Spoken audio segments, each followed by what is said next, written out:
this idea of raising productivity, of requiring more skills and abilities, is part of that alignment issue. It's the reason why that's happening. Secondly, is they can relocate jobs to other more favorable markets. There are jobs that leave here and go someplace else. There are jobs someplace else that come here.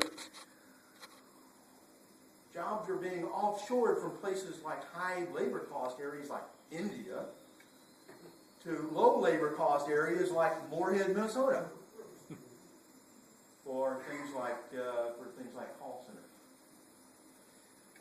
And yes, that's actually happening. And third is that employers may recruit people from other markets, from other parts of the country, other parts of the world, but then that increasingly separates the average Minnesotan from the land. That brings on the new people, and the new people have no sense of history about the state. They have no sense of history about the place. They have no sense of natural history about Minnesota. And we begin to see an increasingly separated kind of environment. Okay. And then there's the big thing that happens when labor force growth really slows down. And this is at the very core of most of what you're reading about in the newspapers, is that people don't really fully understand the direct link here. So we're going to talk about that for just a couple minutes. There's only two ways to grow an economy.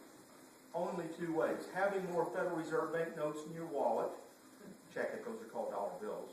Having more Federal Reserve bank notes in your wallet is not one of them. It's nice. It helps grease the wheels. We all like it. You know, we all like to have plenty of greenbacks in our banking accounts and our wallets and things like that. That's not how you grow an economy. That may make things work more smoothly, but that's not how you grow an economy. There's only two ways to grow an economy. One is to increase the amount of people, number of people making stuff, and we've already dialed that in to record low levels of growth by the end of this decade. And the only other way is to increase per-worker productivity. The only other way is to increase per-worker productivity.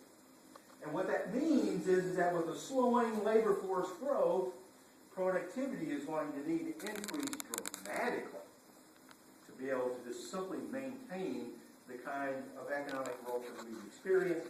What am I talking about? I'm talking about just simply to maintain what you've been used to over the last quarter of a century.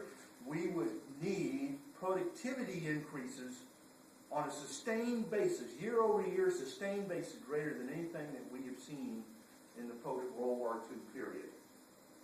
Is it possible? Yes. Are we likely to do it? No. And this is not just happening here, it is happening all over the world.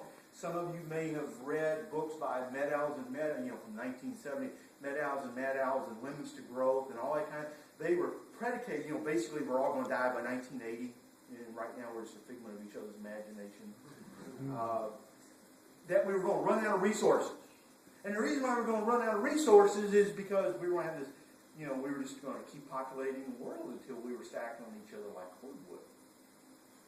And we would melt the core of the earth. It was actually one person talking about that. And at the very same time that they were writing this stuff, and very popular books in the late 60s and early 70s, demographers were screaming at them saying, no, fertility rates are falling dramatically all over the world. And the response was, that's impossible, it can't possibly happen. Well, it did. And it has. I know you heard about the stories about how the world population exceeded 7 billion earlier, and just a few months ago. Passed the 7 billion mark. Oh, wow, 7 billion seemed like a really big number. The forecast back then was that we would be passing 8 billion by now. What's happened? We're putting on the brakes. We are slamming on the brakes. It takes a while for population growth to slow down and stop. So we've slammed on the brakes. Increasingly, much of the world's population is already in areas below replacement level fertility or will soon be at that level. Mexico will be at replacement level fertility within a couple years and will be below our level of fertility by the end of the decade. India will be at that point early next decade. South Africa will be at that point early next decade. Look at Brazil. Brazil is a big country. They went from about 5 children per woman over the last 3 decades to less than 1.9. That is tremendous. Tremendous change. China is, looking here. China, the biggest country in the world, is younger than we are today. Within 5 years, they will be older than us. By 2017, that's 5 years from now, their labor force begins to decline. Not grow more slowly. I mean, actually begin to decline. By 2027, their population begins to decline. Japan's population has been declining for a decade and a half. Europe's population is declining right now.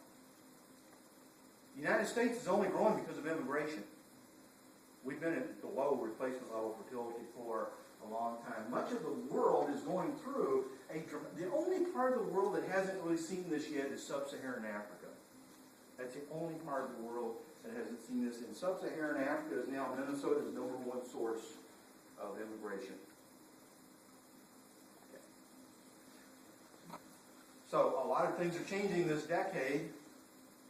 All of the old bets that you have are off. All those little rules of thumb that you were taught when you were a child are wrong. How much you should save for your retirement. How much economic growth is going to proceed. How fast population growth is. All these little things, all these little rules of thumb about how the world actually operates. How many jobs we have to create just to keep unemployment constant. You hear people talking about that. All that's changing. The old normal is gone. We are now establishing a new normal. And what does that new normal mean? Probably mean? Well, some of the things that state economists and I think it probably means is slower economic growth. It doesn't have to mean that, but it probably will mean that. How much? Well, right now we are thinking somewhere in the neighborhood of around 80% of what we've been used to in the last quarter of a century over the next quarter of a century.